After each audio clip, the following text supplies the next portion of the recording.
Olá pessoal, eu sou o Fernando Rocha e esse aqui, você sabe, é o nosso Saúde e Bem-Estar.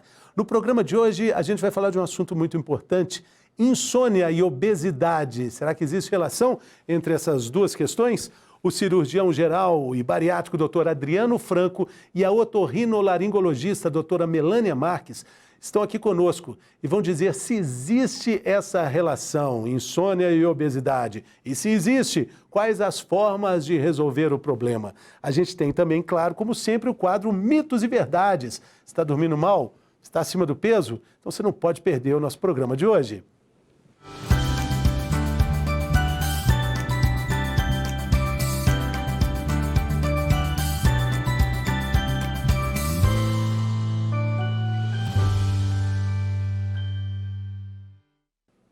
Muito bem, atualmente existem inúmeros estudos que mostram que a insônia está ligada ao aumento de peso e à obesidade. E claro, durante a pandemia, com mais tempo para comer e mais preocupações para aparecer e para enfrentar, claro, esse quadro vai aumentando. Quanto menos o indivíduo dorme, mais tempo ele tem para procurar comida. Seria isso mesmo? Doutor Adriano, bem-vindo, alegria receber o senhor aqui, tudo bem? Olá, Fernando. Obrigado pela participação, pela oportunidade de conversar com o nosso público. E é isso mesmo, existe uma forte associação entre a insônia e a obesidade e vice-versa. A insônia promovendo a obesidade e a obesidade intensificando a insônia. Então existe essa relação e certamente o paciente que dorme mal, ele come mais e por mais tempo. E também a gente vai ter no segundo bloco uma otorrinolaringologista para falar de todo esse processo que acaba fazendo com que a pessoa durma mal porque respira mal e acaba tendo outros problemas como, por exemplo, alguns ligados até ao próprio trato intestinal, respirar mal, comer mal, dormir mal. Tudo está junto ali, né, doutor? Tudo está totalmente interligado. Tudo está dentro de um mesmo metabolismo que pode gerar obesidade e a obesidade tende a intensificar esse quadro de insônia, gerando um círculo vicioso que o paciente tem que ser tratado para sair dele. É um assunto muito parecido com a história do ovo e da galinha, né? Quem vem primeiro, a insônia ou a obesidade, ou nascem juntos? Exatamente. Tem essa história do ovo e da galinha, é difícil definir quem nasceu primeiro. Sim, sim. Porque quando a gente fala do sono, né, doutor? Todo mundo que estuda essa ciência fantástica, né, dos benefícios do sono. Outro dia entrevistei uma jornalista fantástica falando sobre isso. E ela dizendo que, olha, dormir é como se a gente tivesse à nossa disposição um spa. Mas spa 5 estrelas, desses assim que vão fazer um tratamento fantástico para todo o seu organismo. Todos os órgãos do seu corpo vão se beneficiar com isso. A pele vai se restaurar, tudo vai renovar, a mente vai tranquilizar e a gente acaba, não, peraí, eu vou ficar mais, deixa eu ver mais um pouquinho, deixa eu subir mais um pouquinho aqui, fica ali adiando, fica exposto a telas, fica exposto aos pensamentos. Por que a gente acaba jogando tão contra a gente mesmo, né? É uma coisa do nosso dia a dia, né? Acho que as pessoas vão sendo levadas a isso naturalmente e sem perceber, né? Ao levar o celular para a cama, a dar aquela última olhada no Instagram, a dar aquela última olhada no WhatsApp, né? E vai postergando o seu sono, dormindo pouco. Dormir pouco te deixa fatigado no próximo dia. Você trabalha mal, você não pratica exercício físico, né? Pelo cansaço, pela fadiga crônica, da falta de sono. E isso vai promovendo cada vez mais uma piora na qualidade de vida, dentre elas um aumento do peso. O mau humor, né? O mau humor. Queda de produtividade no trabalho, queda de produtividade nas próprias relações sociais e pessoais, amorosas, também tudo isso interfere, né? Sem dúvida interfere e também promove uma má alimentação. É característico que o paciente que dorme mal, ele se alimenta mal, existe essa associação. Justamente porque a insônia está associada também a um quadro de ansiedade, de certa compulsão, e aquele paciente que procura aquelas comidas rápidas, aqueles fast foods rapidamente. Aquele hormônio do estresse que acaba ficando exacerbado ali, né? Esse cortisol, né? Ele combina muito, eu estava falando hoje num outro programa com a Bárbara Villani, uma psicanalista, cortisol combina com milkshake, com cheeseburger, hambúrguer, né? Sem dúvida. O estresse psíquico leva a um estresse físico, né? O paciente que tem estresse psíquico, consequentemente insônia, e isso trazendo um quadro de ansiedade que, por si, vai trazer um quadro de compulsão, má alimentação, ganho de peso, e esse ganho de peso vai piorar a insônia, gerando um círculo vicioso que faz o paciente ir ganhando peso. Quando ele atenta, já está num quadro avançado e ele precisa de ajuda especializada. E junto com isso tem apneia do sono, tem refluxo, né, problemas que também são comorbidades para todo funcionamento do coração, funcionamento do cérebro. Sem dúvida. Hoje em dia a gente já tem aí mais de 100 comorbidades associadas à obesidade. Dentre elas, a mais frequente é a doença do refluxo gastroesofágico e a apneia do sono. Inclusive, a apneia do sono sendo uma das grandes comorbidades que levam o paciente superobeso, com massa corpórea acima de 35, a procurar a cirurgia bariátrica. E a apneia do sono, ela tem um problema também para a companheira, para o companheiro, né, de quem está ali dormindo ao lado, né? Além da qualidade do sono do paciente, de uma baixa qualidade, também atrapalha o sono de quem está dormindo ao lado. Sem dúvida. O paciente que tem a obesidade, consequentemente a apneia do sono, ele caracteristicamente dorme mal. Ele não consegue atingir um sono profundo, um sono reparador. Consequentemente, esse sono superficial, ele acorda o tempo inteiro, ele mexe na cama o tempo inteiro e, pela apneia do sono, né, pelo relaxamento dessa musculatura supraioide, dessa musculatura aqui da boca, da queda da língua sobre a traqueia, ele respira muito mal, então ele ronca muito. E isso prejudica também o sono do parceiro. Muitos médicos dizem, principalmente cirurgiões bariátricos, dizem que quando, junto com problema da apneia do sono, o paciente chega com uma costela quebrada, de tanta cotovelada que ele ganha ali da parceira, do parceiro, né? Sim, porque ele dorme muito mal, ele mexe muito, ele ronca muito, então ele acaba incomodando o parceiro. Isso pode gerar também um estresse ali na relação. Imagina, claro, né? Agora, o senhor é cirurgião bariátrico e quando a gente fala de cirurgia bariátrica e metabólica, a gente coloca ali uma série de componentes que são indicativos para a cirurgia bariátrica, que vão até além da obesidade, porque eles são comorbidades, eles estão juntos ali com a obesidade. Por exemplo, dor nas costas, própria apneia, o refluxo gastroesofágico. A insônia está nesse time aí também? Tá, a insônia por si não é uma comorbidade que vai promover a indicação da cirurgia bariátrica.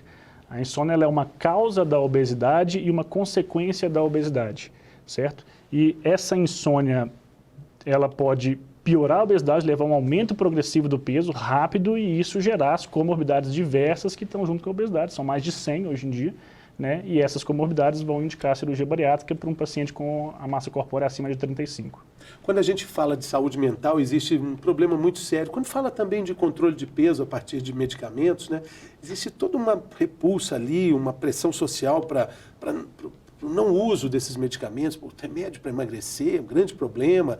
Remédio para dormir também está nessa categoria, né, doutor? Uhum. Mas, às vezes, eles podem ser usados com parcimônia? Existe um equilíbrio no uso dessas medicações também? Sim, existe um equilíbrio no uso das medicações. A doutora Melanie poderá esclarecer isso um pouco melhor, onde que esses medicamentos se encaixam, mas certamente a medicação para dormir, para alcançar um sono reparador, ela vai fazer parte do tratamento da insônia, junto com uma série de mudanças de hábitos de vida.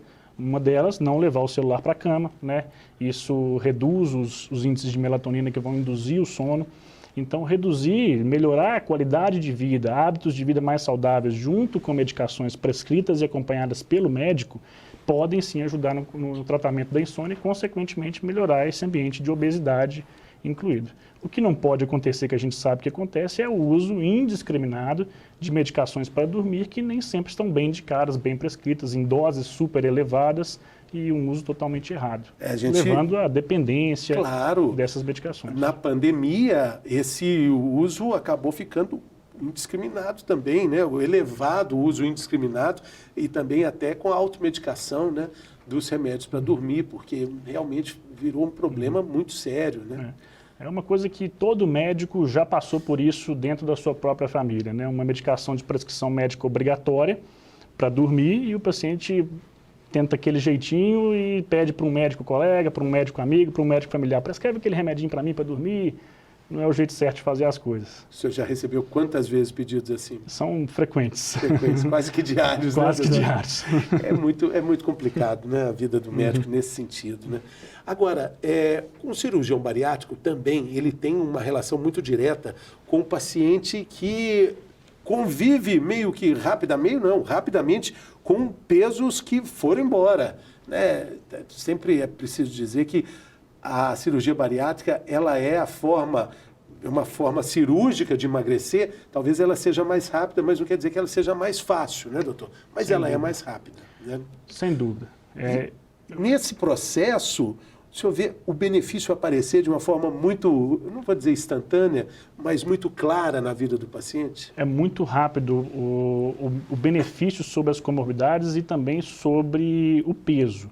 O paciente que opera a cirurgia bariátrica, seja pelo sleeve ou bypass, ele tende a perder 10% do peso já no primeiro mês pós-cirúrgico, 15% do peso já em 2 meses.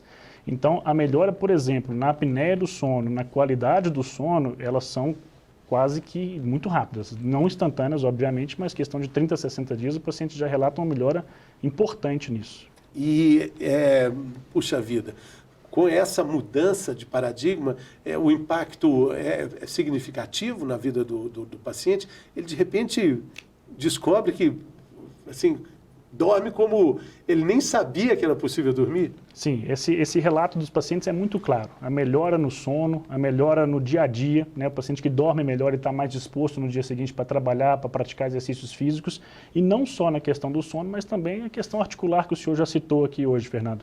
O paciente tem menos peso sobre as articulações, 15% a menos de peso em 2 meses. Ele já consegue caminhar melhor, subir escadas melhor, ele já consegue lidar melhor no trabalho, para buscar certas coisas aqui e ali. A gente sabe que o dia a dia é sempre corrido. E é muito importante lembrar que o cuidado com uma boa noite de sono começa com um bom dia vivido. E um dia pleno, bem vivido, começa com uma boa noite de sono. É um ciclo interminável, É um né? ciclo interminável, sem dúvida. E o paciente consegue perceber isso de maneira muito prática, assim, que, puxa, está tudo relacionado? O dia pleno para ele tem a ver com uma noite plena também? Sem dúvida. O paciente que entra para o tratamento de forma correta, procurando especialistas, procurando a multidisciplinaridade que exige para o tratamento da obesidade, ele percebe rapidamente uma melhora na qualidade de vida dele, começando pelo sono e também no seu dia a dia. No sono, naturalmente, o paciente que dorme melhor, a tendência desse paciente é comer melhor, se alimentar melhor. Então, o paciente percebe uma melhora quase que muito rápida, quando ele começa a tratar com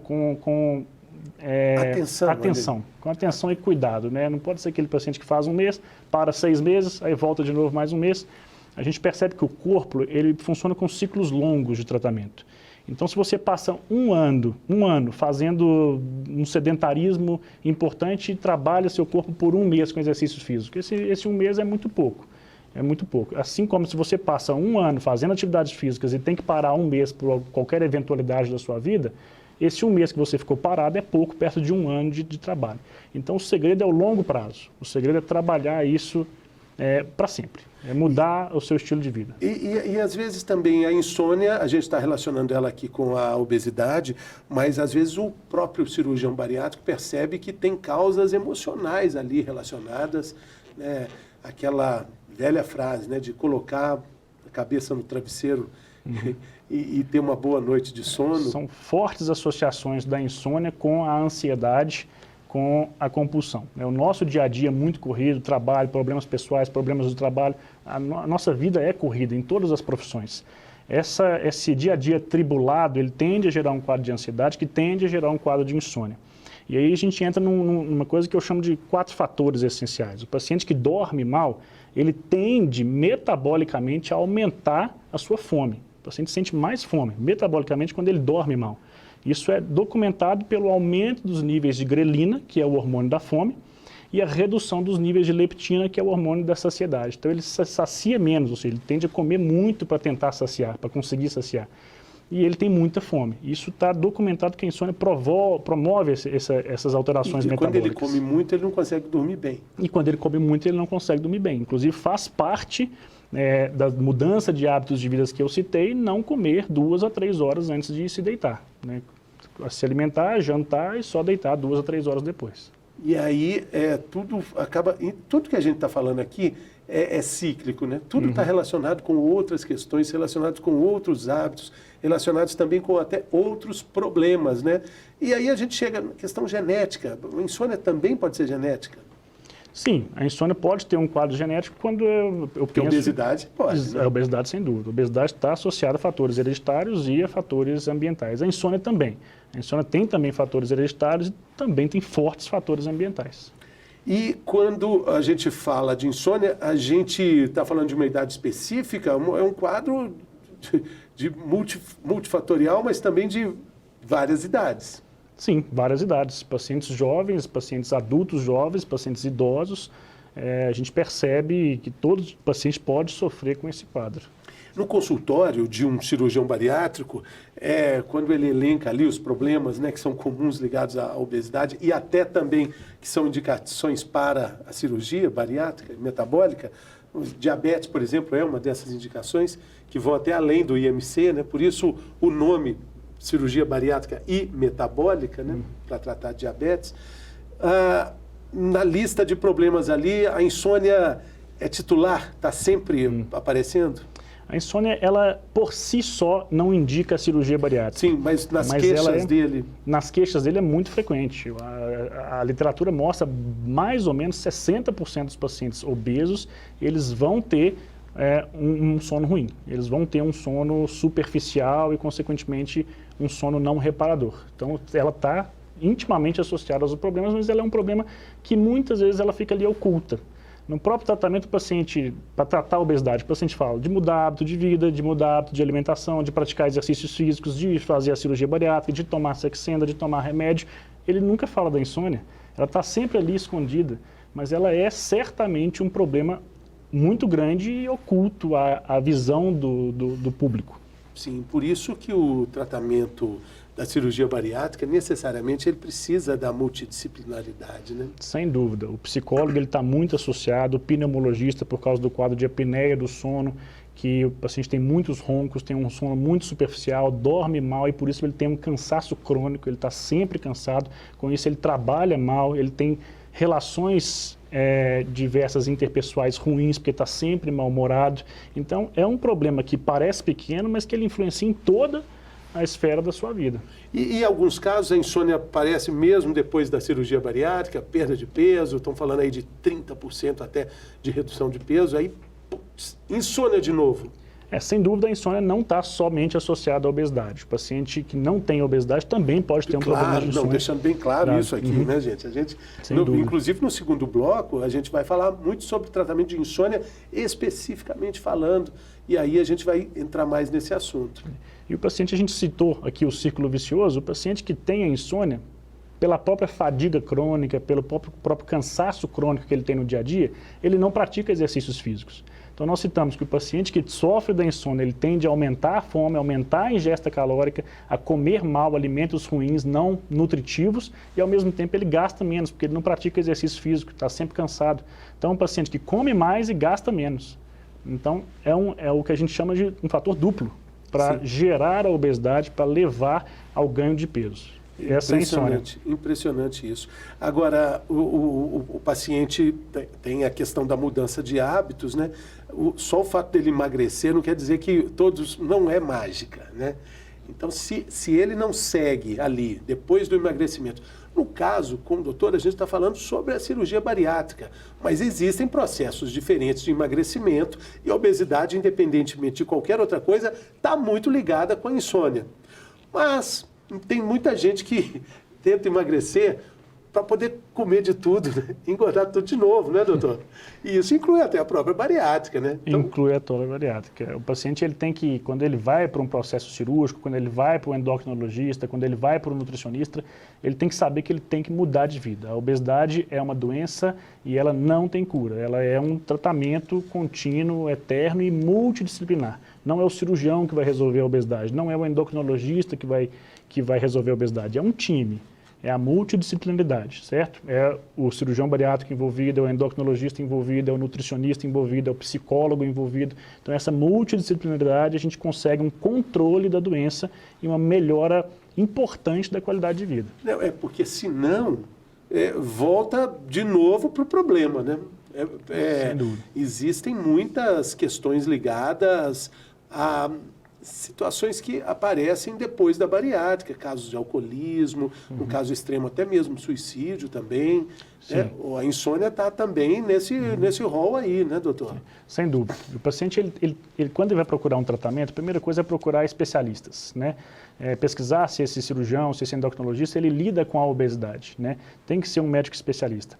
A questão do alcoolismo, do próprio suicídio, normalmente está associado, primeiro, são muito raras, isso é importante ficar claro, são muito raras a acontecer e normalmente está associada a uma troca de compulsão. É o paciente que tem uma compulsão alimentar, ele tem algum tipo de compulsão que foi mal diagnosticada e quando ele faz a cirurgia bariátrica, ele não consegue mais ter aquela compulsão, ele não consegue mais comer daquela forma, então ele transfere aquela compulsão que é inconsciente para um outro elemento, para o álcool, para o tabaco. Então, esse paciente é um paciente que tem que ser bem preparado do ponto de vista psicológico, né? Aí a importância do psicólogo no preparo pré- e pós-operatório da cirurgia bariátrica. Importantíssimo isso. E, de novo, a rede de ajuda ali, né? Porque o paciente precisa desse diagnóstico feito, né? A indicação da bariátrica feita por um psicólogo, por isso é importante o psicólogo, para entender onde é que está o problema ali, né? Exatamente. Do pensamento, da relação dele com a comida, né? Exatamente. E é um profissional que muitas vezes o paciente, ele até pede para o cirurgião, precisa mesmo do psicólogo, muitas vezes o paciente quer retirar o psicólogo da lista, principalmente o paciente que não tem o convênio, que vai fazer custear a própria cirurgia.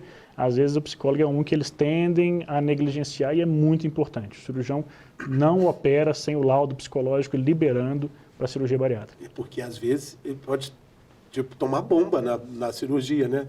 Por causa do laudo psicológico, né? É difícil tomar bomba. Normalmente o psicólogo vai preparar melhor o doente. Então ele fala, olha, você não está preparado para operar agora. Ele vai precisar de umas aulas de reforço. Exatamente, ali, né? vai fazer umas aulas de reforço. Na pandemia, o senhor acha que teve uma relação com o aumento desse... Porque também a pandemia diminuiu muito o número de cirurgias bariátricas, né? Mas talvez tenha aumentado muito a indicação para a cirurgia bariátrica, né? Sem dúvida. Acho que a pandemia por si só, né, 2 anos de pandemia, 2 anos de reclusão, um cansaço mental exaustivo para todos nós, sem dúvida. Sem dúvida a pandemia piorou índices de ansiedade, piorou índices de insônia e piorou índices de obesidade, sem dúvida. A gente já fez aqui, né, desde janeiro, quando começou o nosso canal Viver Brasil, nosso programa Saúde e Bem-Estar, talvez mais de 100, 120 entrevistas com diferentes especialidades e não tem nenhuma especialidade que o problema não tenha aumentado durante a pandemia. Foi literalmente um caos na saúde do brasileiro e do mundo inteiro, né? Se pensar assim, por exemplo, ortopedia tem relação com pandemia? Tem, porque as pessoas pararam de fazer atividade física, o problema de articulação acaba agravando, enfim, imobilidade causa obesidade e por aí vai, né? É impressionante. Agora, o que fica claro aqui nesse nosso primeiro bloco é a atenção com o aspecto emocional da insônia, né? Esse cuidado que é necessário para investigar o problema, né? Sem dúvida. A investigação é essencial, né? E como a gente falando aí, associando a insônia à obesidade, lembrar sempre que é um ciclo vicioso. A insônia gera a obesidade, mas a obesidade gera a insônia. Então, um dos tratamentos da insônia no paciente obeso é tratar a obesidade. Dentro das diversas formas de tratamento da obesidade, é importante perder peso. Isso vai melhorar a qualidade do sono do paciente. E a cirurgia bariátrica vai dar para o paciente uma condição dele viver sem o ronco, viver sem o refluxo, viver sem insônia, mas ele precisa gostar do processo. Não é um ponto que vai ser atingido, não é algo que vai ser uma caminhada. Cheguei, pronto, acabou. Sem dúvida, Fernando. E esse é um dos maiores preconceitos que a cirurgia bariátrica sofre hoje em dia, né? O paciente e outros profissionais, colegas também, veem a bariátrica como o caminho mais fácil. Ah, não, ele procurou o caminho mais fácil, ele não quer trabalhar... Preguiçoso. Ele é preguiçoso. É preciso entender que a obesidade, ela é muitas vezes uma doença metabólica e não só uma doença comportamental, é uma doença associada ali, hereditária, metabólica, junto com o comportamento. É neste contexto que a obesidade, que a cirurgia bariátrica entra. E de forma alguma a cirurgia bariátrica é o caminho mais fácil, eu tendo a dizer para os meus pacientes que é o caminho mais difícil. O paciente que opera a cirurgia, primeiro o fato de passar por uma cirurgia já é um estresse emocional para o doente, para o paciente. Mas depois da cirurgia, o paciente ele tem que participar de um programa de manutenção daquela perda de peso, porque senão ele vai reganhar o peso. Então, nutricionistas vão nos ajudar, nossa equipe tem nutricionistas, psicólogos vão nos ajudar, personagens, né, trainers, né, os preparadores físicos vão nos ajudar, né, na preservação da massa magra, o nutricionista numa alimentação mais proteica, né, e também nos ajudando a manter vitaminas e minerais que podem cair. Então, o paciente que opera bariátrica, ele precisa de acompanhamento. Ele não pode operar e cheguei, isso não pode existir. Exatamente. Porque vai falhar.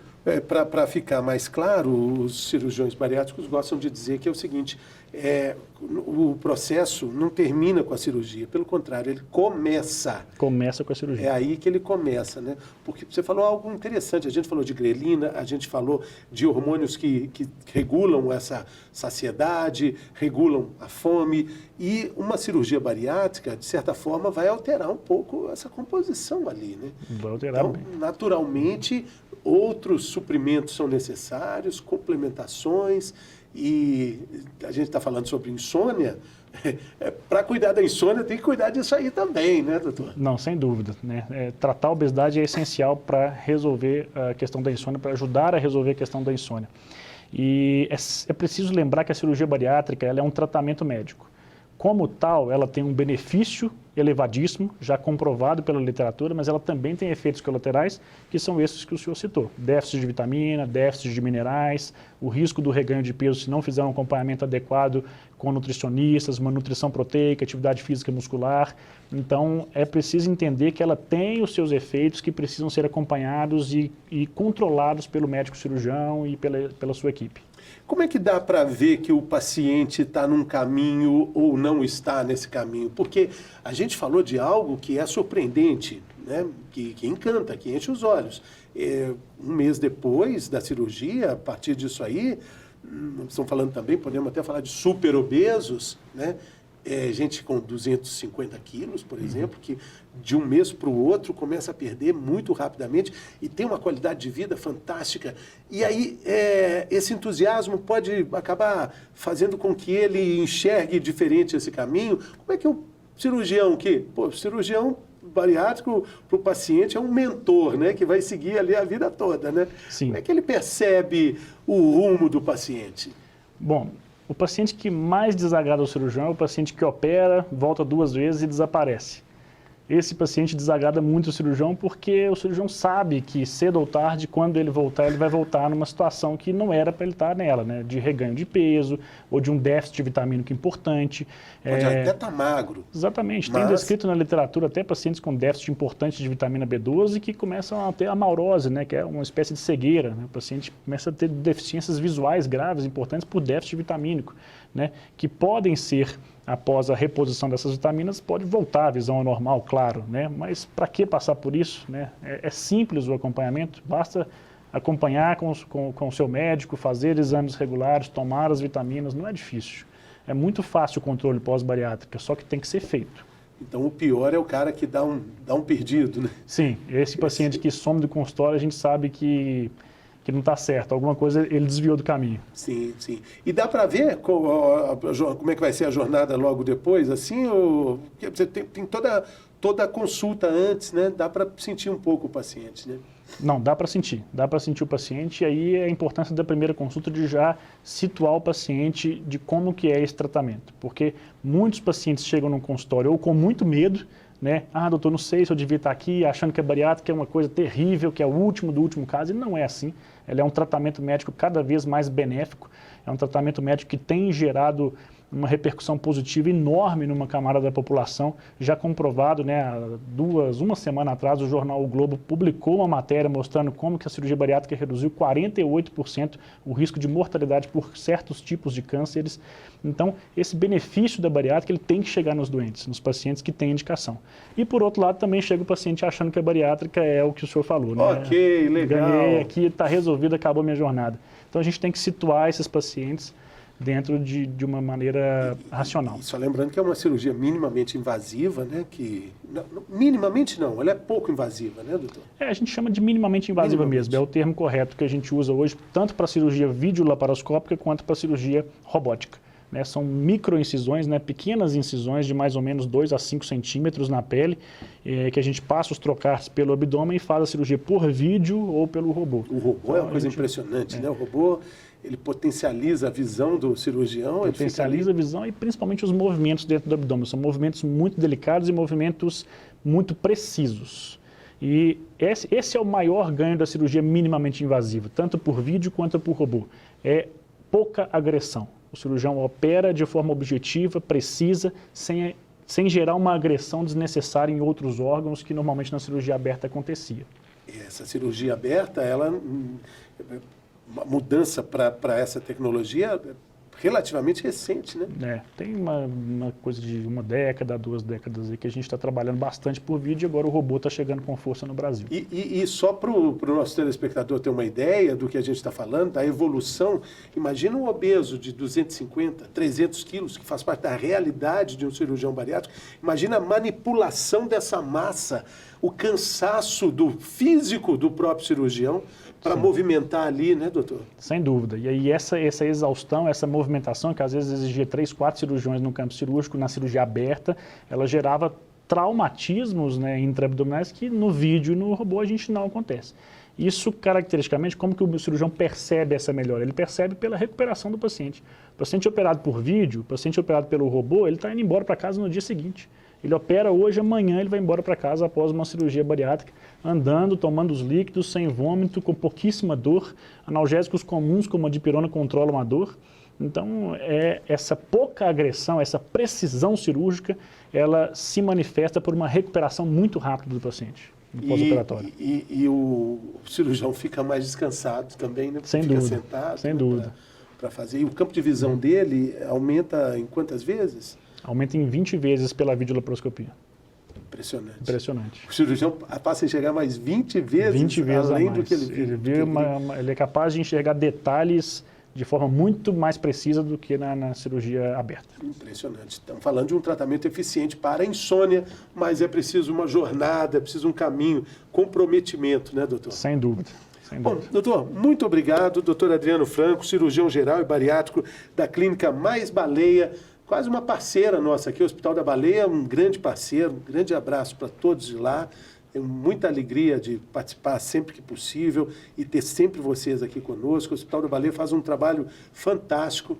Lá também é possível fazer a cirurgia bariátrica. Como é que isso está sendo feito por lá? Sim, hoje o Hospital da Baleia faz a cirurgia bariátrica pela Clínica Mais Baleia, que é uma clínica privada com o intuito de um preço mais popular, né? A gente não tem hoje a cirurgia pelo Sistema Único de Saúde, por dificuldades burocráticas para implementar mesmo, mas hoje a gente pratica a cirurgia bariátrica vídeo lá. Tradição para ter a cirurgia pelo SUS não falta ao Baleia. Não falta ao Baleia. É uma história de décadas e décadas trabalhando junto com o SUS, tanto na população adulta quanto na população pediátrica. O Baleia tem esse DNA aí de uma instituição que quer atuar ali onde o público precisa, principalmente pelo Sistema Único de Saúde. São décadas e décadas ali. Tá bom, doutor Adriano Franco, muito obrigado, valeu, obrigado, volte sempre. E a gente vai para um rápido intervalo, depois a gente volta a falar de insônia, mas vamos falar dos exames. A como é que é o nome do exame?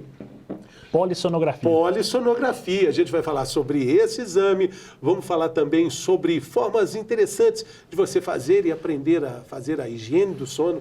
A gente volta logo depois do intervalo.